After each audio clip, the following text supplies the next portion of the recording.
Welcome to Beyond the Pages. I'm your host, Arlene Reyes from Donnelly.media. In this podcast, we go beyond the headlines, diving deep into the stories that matter with our team of journalists. Stay with us as we uncover the details, insights, and untold perspectives behind the news. Donnelly.media presents Beyond the Pages. Captain Tree Service sponsors today's episode.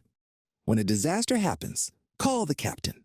856-796-3536. Hello, today here we have Lee Kahn, who is an award-winning staff writer for Donnelly.media for the publications of the Princeton Packet and the Lawrence Ledger. And Lee was also born and raised in Princeton, correct? Correct. And Princeton Packet is deep in history. Tell us a little bit about that. The Packet is the longest continuously published weekly newspaper in New Jersey. It was first published in 1786. Obviously it's been bought and sold numerous times, but we have never missed an issue. Never. Not snow, not hurricane, nothing. Yeah. And so we're happy to have Princeton Packet as part of our group of publications. For this podcast, we're discussing a story that you wrote about the Lawrence Community Center and the changes that it has gone through and that it's currently going through. What, in preparing for this, you decided to focus on this story? Why is that? Well, it's of obviously topical interest. The community center has undergone many, many iterations.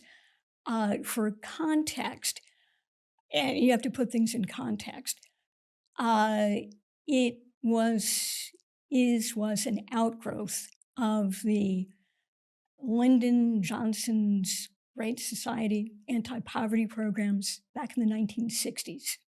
The reason that it is of interest now is the building has been vacant for since October. As I said, for context, it grew out of the anti-poverty programs. Eggerts Crossing, which is where the Lawrence Community Center is located, is in a predominantly Black neighborhood, African-American neighborhood. So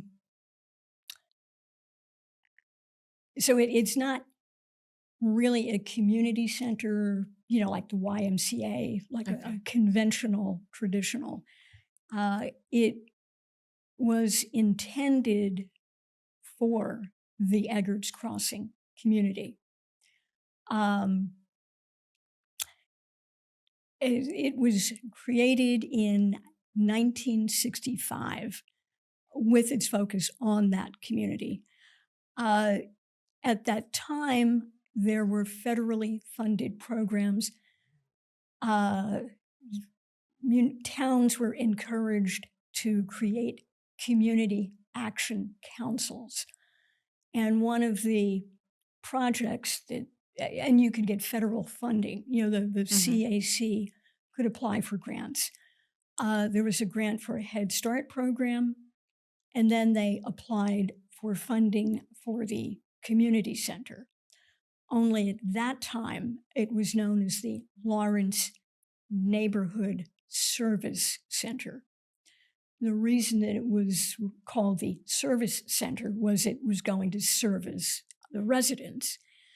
And it was the very first headquarters was in a former church, little like 20 by 40 building, 20 foot by 40 foot building. That was in the 65, 66.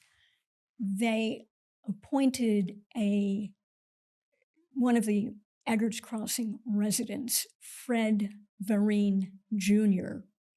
He was one of the leaders in the community. He was named the executive director. Mr. Vereen, pushed for funding to build a larger structure. And that's the building that's standing today. The address is 295 Eggerts Crossing Road. Over the years, the Lawrence Neighborhood Service Center. Was it an organization in charge of finding the federal funding for it? Yeah. For it. Okay. Yeah. But they offered after-school homework programs, for children, daycare for working parents, enrichment programs for children, and food pantry, anything and everything that they needed to succeed. They went through numerous directors, executive directors, and everybody had a different vision. But the common thread, the common theme was, we have to do something to help, Serve the community. Right. Mm-hmm. And having their own community center, gave them a sense of pride. Right.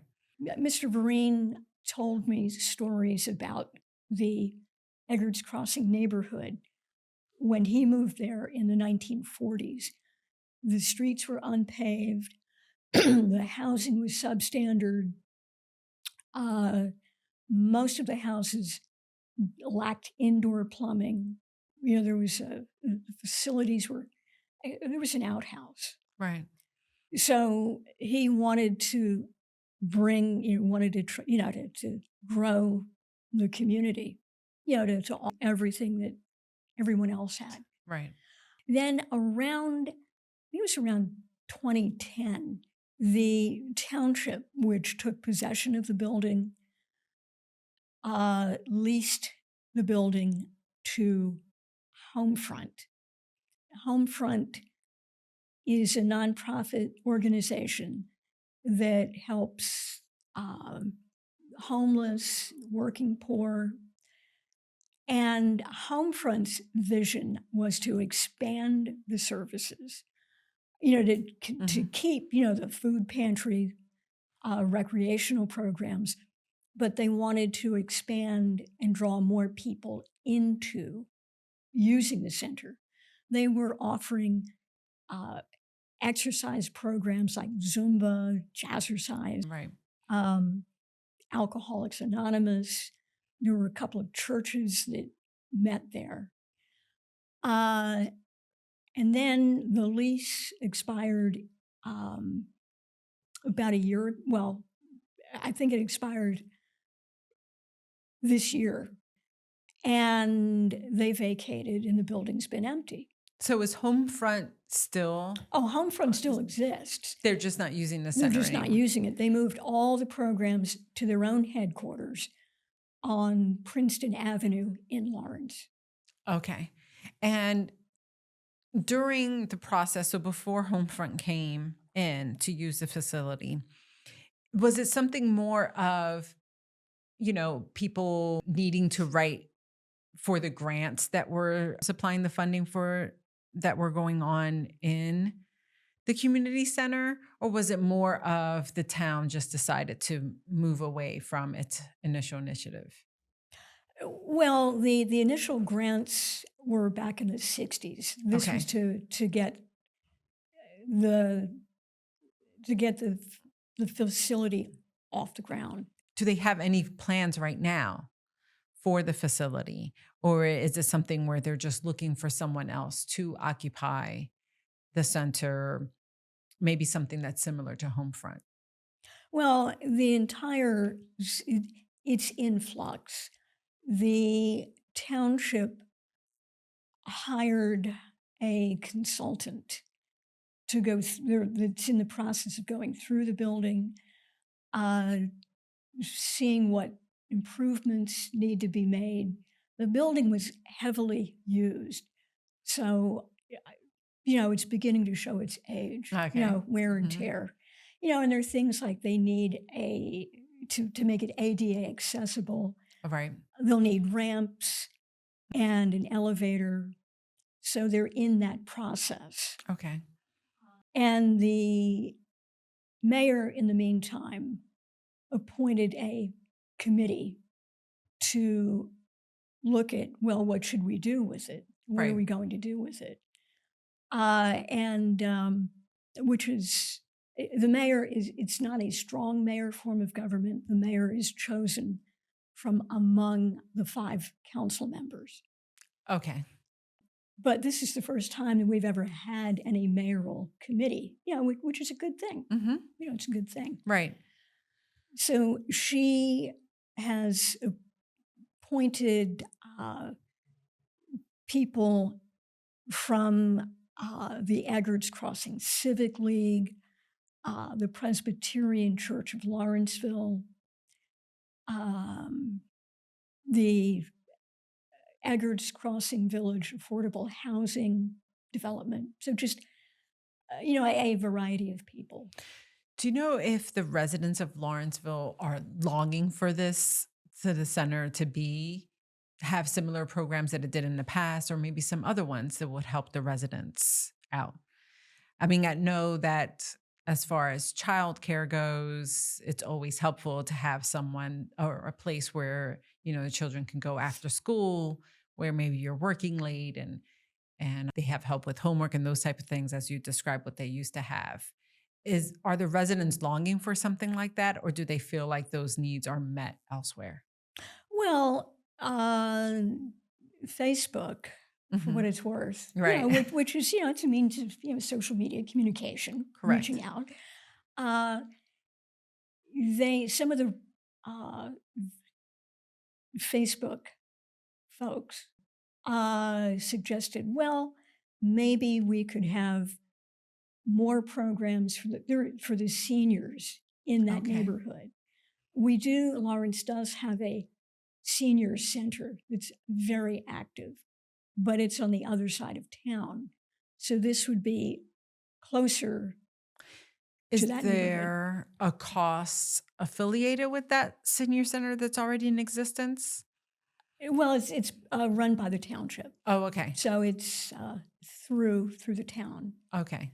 It was also suggested that maybe they could have preschool classrooms at the neighborhood center.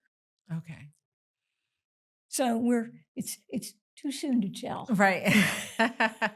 Well, sometimes I know that, maybe a program took place in one place, but then someone else filled the need. So for example, the town where I live, when my daughter was in school, we had a program, it was called ACE. I do forget what ACE stood for, where they would do homework help for so they were there till about 6:30. Homework for the first hour, and then they would choose 2 recreational type of activities. So whether it was cooking or sewing or music or dance, they would choose those 2 things, and then the bus will bring them home. But maybe the schools in Lawrence already have something like that where, maybe the community center, but something where it's like developed more for seniors. Maybe I'm guessing it's because even though they already have one, the ride is a little longer. Well, Sure. I think the idea would be to offer something closer to that side Side of of town, town. Okay. make it more convenient. Right. Right. I mean, it could be more than one thing. Oh Yeah. yeah. So as I say, it's in a state of flux. No, well, the mayor's committee, I think, is going to take about 6 months or a year before they will come back with any sort of recommendations. Okay. So this is a long term. And in the meantime, the town can do what it needs to do with, bringing the facility back up to snuff, shining it up. Right. Right. Yeah. Okay. Is there anything else you wanted to add to the story that you feel is of significance? Well, the part of the context, the greater picture. Mr. Vereen was instrumental in developing the Eggerts Crossing village, subsidized housing development, affordable housing. It's not subsidized, affordable. They're all interrelated. The Lawrence Neighborhood Service Center and the Eggerts Crossing Village development. It's 100 units, 3 and 4 and 5 bedroom apartments. And many of the residents used the neighborhood center. Mhm. So they are, they are intertwined. Okay. Demographically speaking, is it more, you mentioned about the senior programs, is there more seniors living in the neighborhood, or is it more younger families? Yeah, I would say it's a mix, probably leaning younger. There are a couple of senior developments, but they're not anywhere as close geographically to the neighborhood service center. Okay. Yeah, I'm looking forward to next year to see what happens. It's unpredictable. It's the challenge. It's all true. It's what makes the job fun.